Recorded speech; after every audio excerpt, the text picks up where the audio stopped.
Viewing this case from a sociological lens, I gathered personal characteristics that will underpin the personal physical activity plan.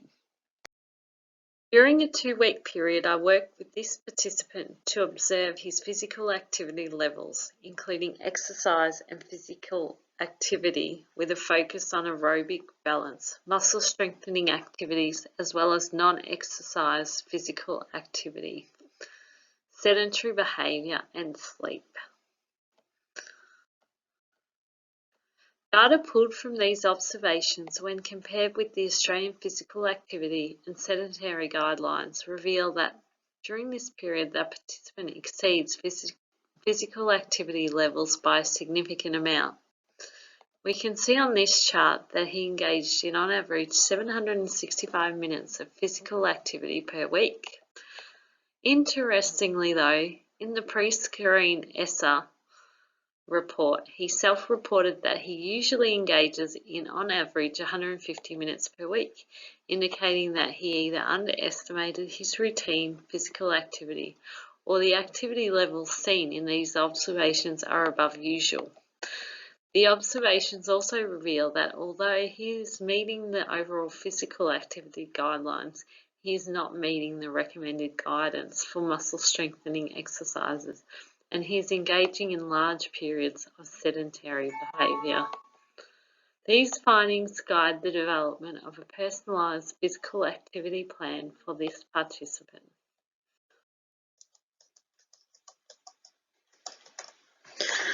Looking at the risk factors for this participant, the participant is classed as being overweight.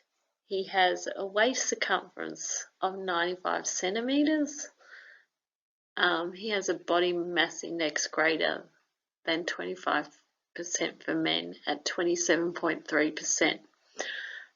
He's on the borderline of being overweight, and evidence shows that by reducing weight by 10% can significantly reduce a number of risk factors.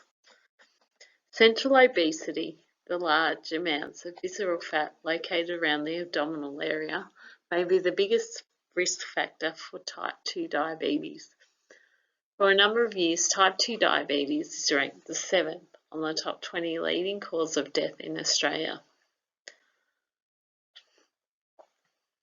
Other factors to consider is around muscle strengthening exercises.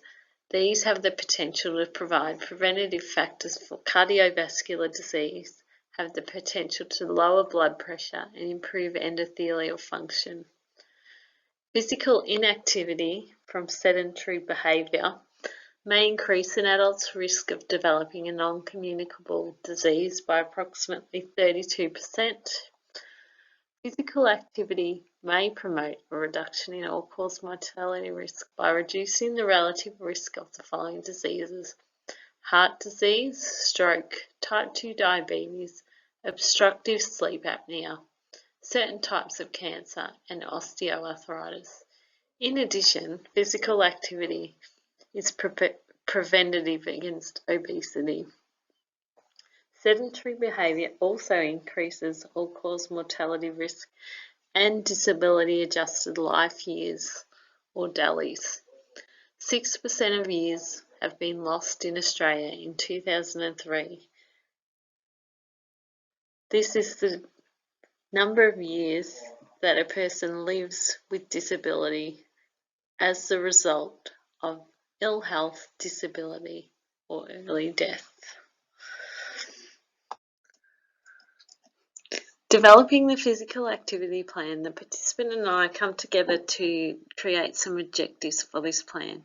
These included to address modifiable risk factors, promote preventative and health promoting activities, maintaining and improving aerobic fitness, improve strength and balance, and reduce the time spent sedentary. From there, the participant and I developed some goals. So out of that come 4 goals, and they're all related to the risk factors discussed on the previous slide, such as waist circumference, body mass index, sedentary time, as well as the participants' preferences and wants. that he wants to achieve from the 12 weeks. Donnelly et al. 2019 was used to guide the development of the physical activity plan that will contribute to the participant's achievement of his goals. The participant already engages in physical activity, in particular exercise such as jogging, cycling and walking. However, he also has a tendency to engage in large blocks of sedentary behaviour, watching TV, reading the newspaper and screen time. The challenge for this participant is to increase the frequency of moderate, light and neat activities to reduce the frequency and duration of sedentary behaviour each week. The observations over the 2-week period also revealed the participant had little engagement in muscle strengthening activity. Developed in weeks 1 to 3 is a plan that allows for exercise every day of the week on top of the neat and incidental activity that is part of his usual day. Exercise is included every day, even if this is only a 10-minute brisk walk, like on Tuesday, for example.